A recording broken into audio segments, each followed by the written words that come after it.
Dans cette capsule, je vais vous expliquer comment réaliser des conversions simplement et méthodiquement. Pour réaliser les conversions, il est indispensable de connaître ces multiples et sous-multiples. Les multiples, ceux à connaître sont les suivants, que vous connaissez déjà très certainement, peut-être pas le Tera, mais vous l'utilisez très certainement pour la capacité des disques durs, les téraoctets, donc ça correspond à 10 puissance 12, ce sont des valeurs plus grandes que l'unité. Ce sont donc les multiples. Les sous-multiples à connaître sont les suivants, que vous connaissez probablement tous, sauf le picot qui correspond à 10-12. Voilà. Donc ça, vous devez les mémoriser absolument pour pouvoir réussir les conversions. Premier cas, convertir un multiple ou un sous-multiple vers son unité en puissance de 10. Vous devrez absolument utiliser les puissances de 10.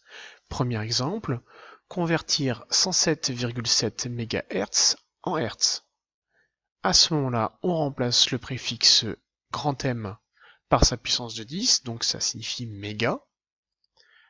Méga correspond à 10 puissance 6. À ce moment-là, on peut donc écrire que 107,7 MHz est égal à 107,7 10 puissance 6 Hz.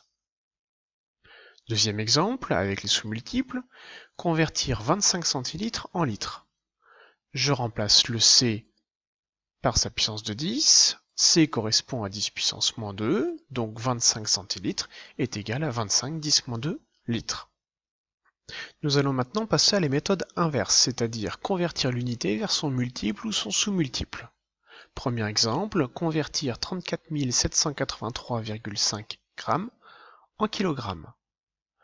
Commençons par écrire qu'un kg est égal à 10 puissance 3 g, ça c'est à connaître. Ensuite, en dessous, vous cherchez donc la masse en kilogrammes et vous savez que ça fait 34 783,5 grammes.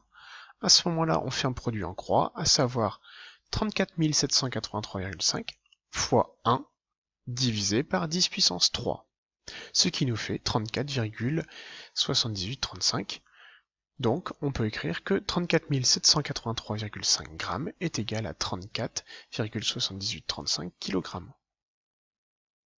Prenons un deuxième exemple, convertir 0,0000567 mètres en micromètres.